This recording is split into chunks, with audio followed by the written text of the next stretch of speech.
각자의 자리에서 특별 중보기도에 동참해 주시기 바랍니다. 여선교회 서대문지방연합회 제1회 개사회가 1월 12일 화요일 오전 11시에 맑은내홀에서 있습니다. 이 개사회는 유튜브로 실시간 송출합니다. 제1교회학교 주일 예배는 유튜브 창천교회 제1교회학교 채널을 통해서 함께 들으실 수 있습니다.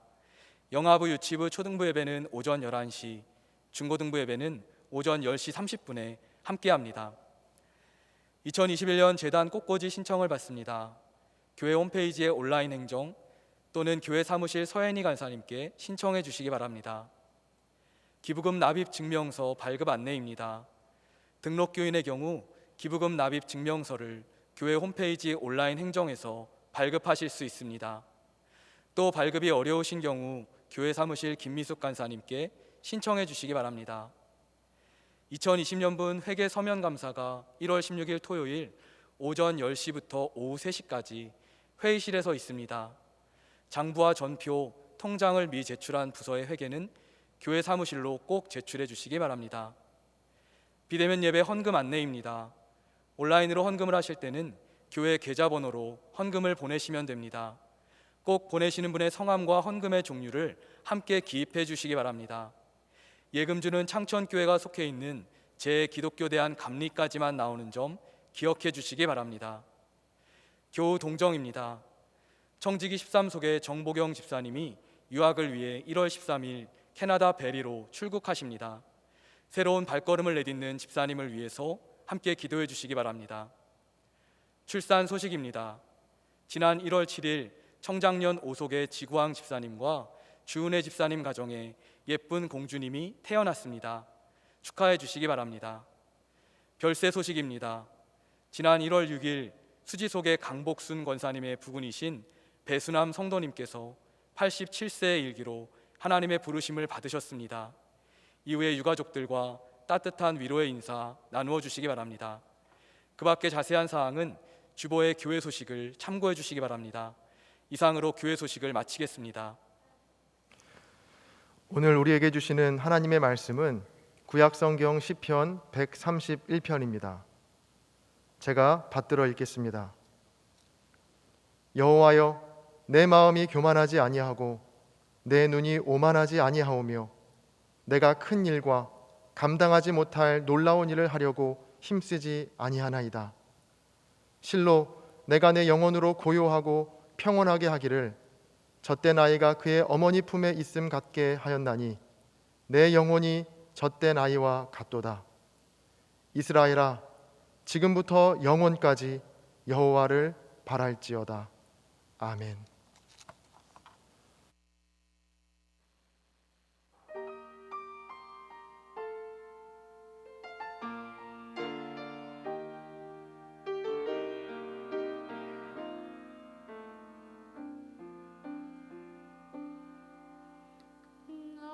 나의 갈급함 아시는 주님, 오늘도 나의 기도를 들으시는 주, 간절하게 또 간절하게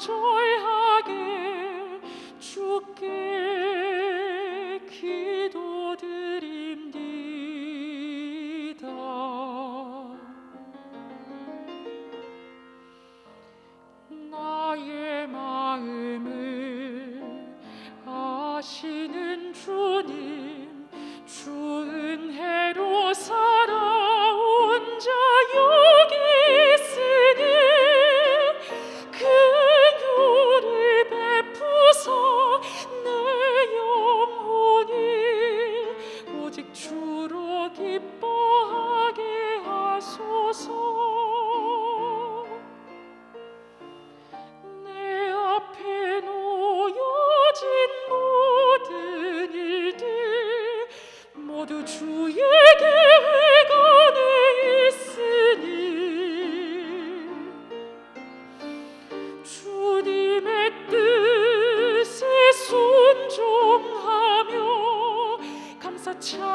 정성 다하여 주 하나님 내 아버지께 기도합니다.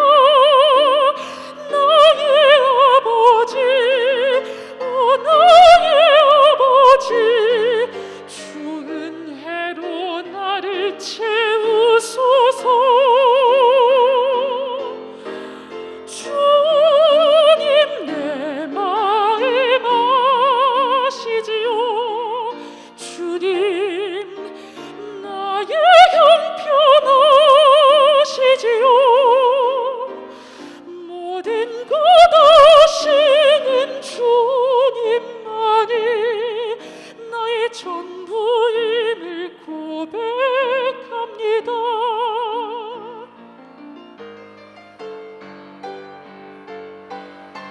주님 내 모습 아시지요. 주님 나의 형편 아시지요. 모든 것 아시는 주님만이 나의 전부임을 고백합니다. 주님만이 나의 전부입니다. 오직 주님만이, 오직 주님만이, 오직 주님만이 전부입니다.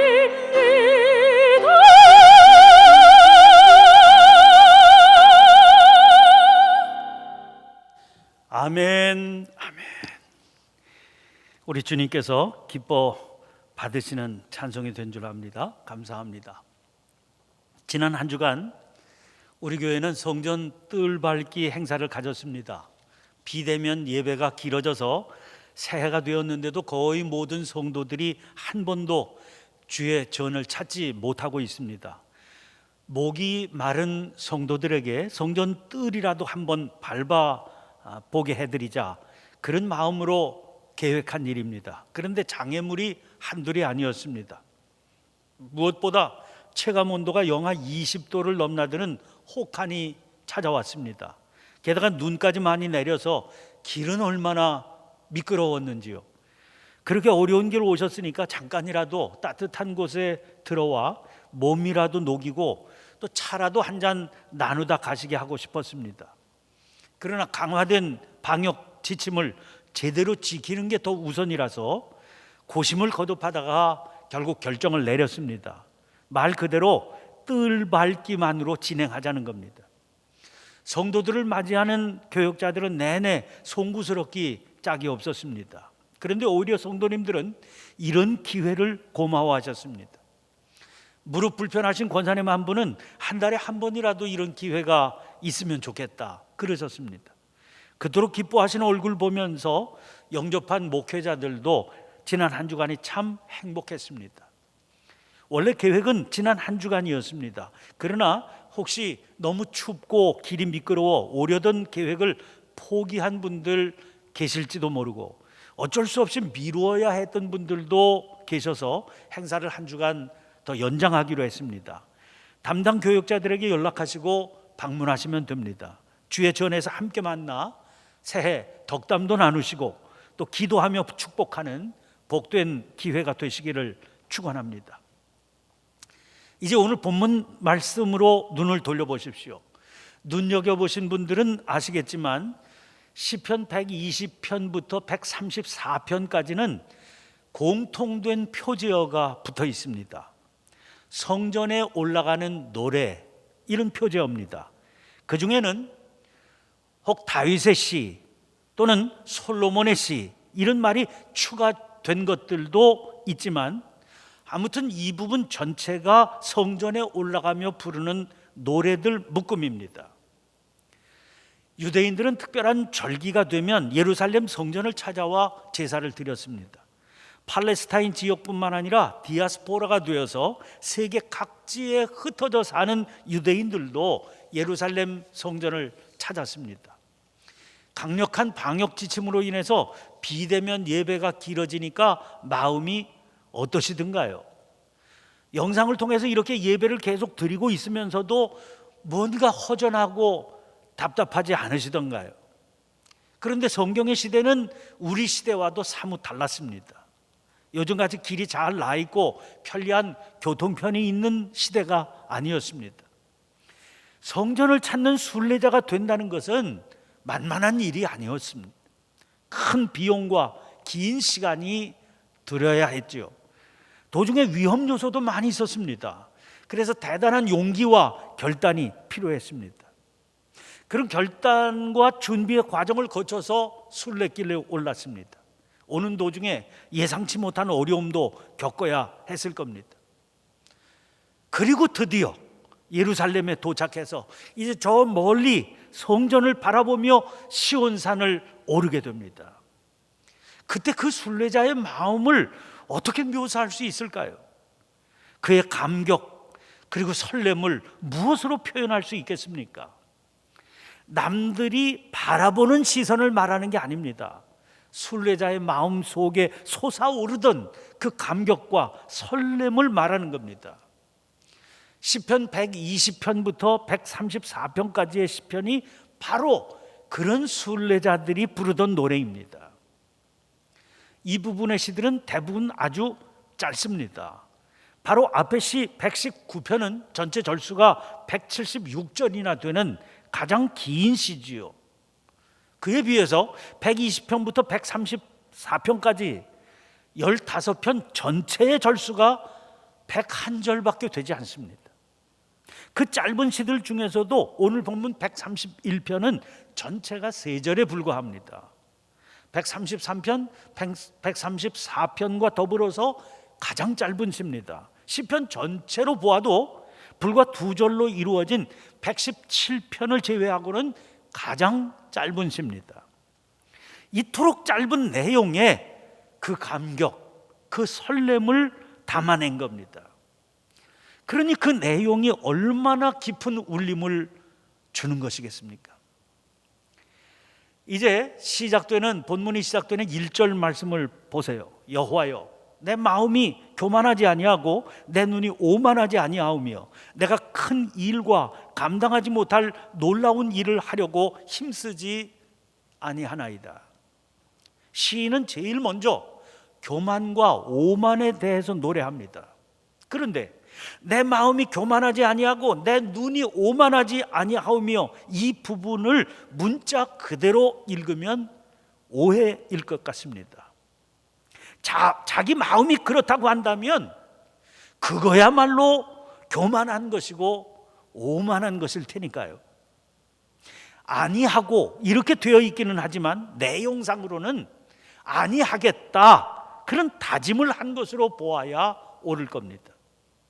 그 다짐은 구체적인 결심으로 이어집니다. 내가 큰 일과 감당하지 못할 놀라운 일을 하려고 힘쓰지 아니하나이다.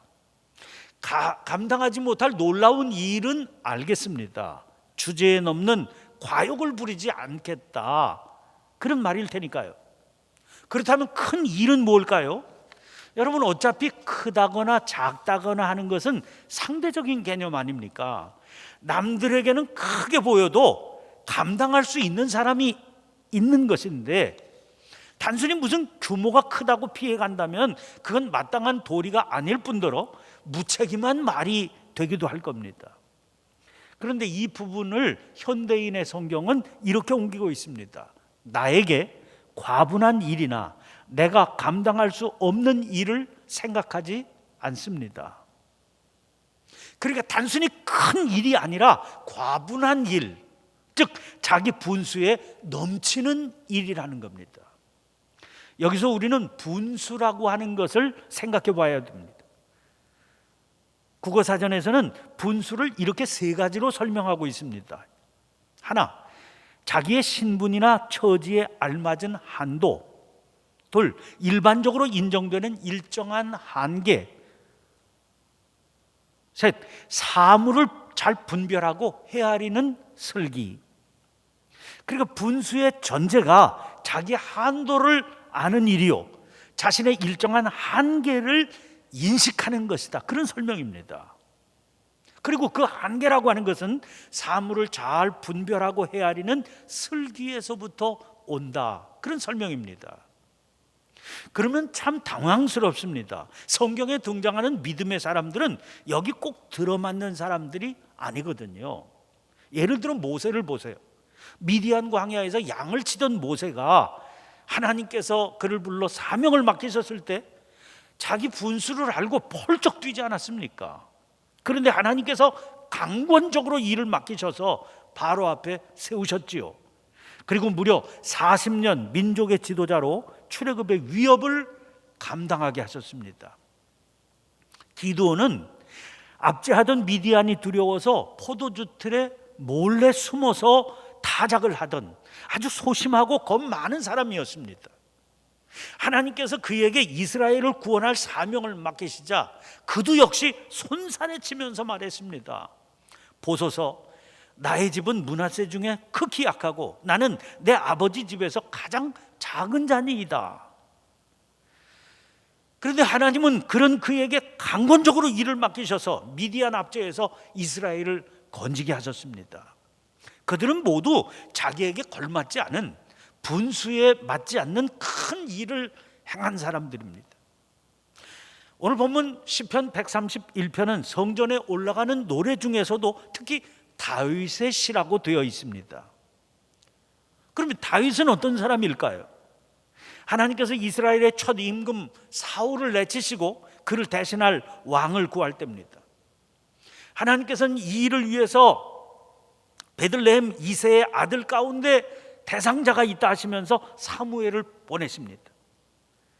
사무엘이 이새의 아들들을 볼 때 아버지가 아예 내보이지도 않았던 막내 아들이 다윗입니다.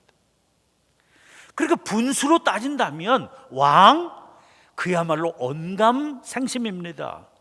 그러나 하나님께서는 그에게 그 일을 맡겨 감당케 하셨습니다. 여러분, 뭘 알 수 있습니까?